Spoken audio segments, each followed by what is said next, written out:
এই ভিডিওটা দিতে আমার খুব কষ্ট লাগছিল, কেননা এইটা ছিল 1 বছর আগেকার আমাদের জামাই ষষ্ঠী।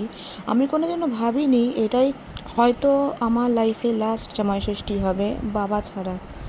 তো এই সময় বাবা ছিল, এই সময় সন্দীপে জামাই ষষ্ঠী। আমার বাবা মানে কী বলবো, কষ্টও লাগছে যে ভয়েস ওভারটা দিচ্ছে, যে কী কষ্টে আমি দিচ্ছি আমার বলার মতো না।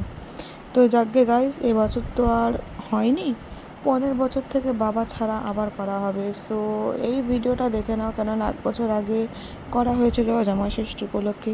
অনেক তত্ত্ব ফত্ত্ব, অনেক সবজি, অনেক কিছু আমার মা রান্না করেছিল তার জামাইয়ের জন্য। আজকে সবই আছে, কিন্তু আমার বাবা নেই।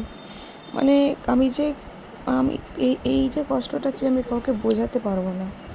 সবার ভিডিও দেখছি, সবার ফটো দেখছি ফেসবুকে, সবাই জামাই ষষ্ঠী পালন করেছে, শ্বশুর আছে, শাশুড়ি আছে, কিন্তু এখানে আমার বাবাই নেই।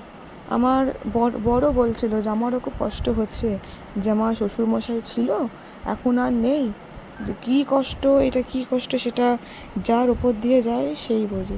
যাকে গাইস, এই ভিডিওটা তোমরা দেখে নাও। এই ভিডিওটা কেমন হয়েছে না হয়েছে আমাকে অবশ্যই কিন্তু কমেন্ট করে জানাবে। ঠিক আছে, দেখো আমার মা যা যা নিয়ম আছে, জামা ষষ্ঠীর সমস্ত নিয়ম পালন করা হচ্ছে। এই দেখো তার পাশে আমার ওয়ালি বদমাইশ বসে রয়েছে। আর এখন মা এই দেখো হাত পাখা দিয়ে আমার বরকে এখন হাওয়া দিচ্ছে, আমার ওয়ালিকেও দিয়ে দিল। তখন কত খুশি ছিলাম আমি, যে আমার বাবা বেঁচে আমার মা জামা ষষ্ঠী পালন করছে, আর এখন দেখো বাবাই নেই।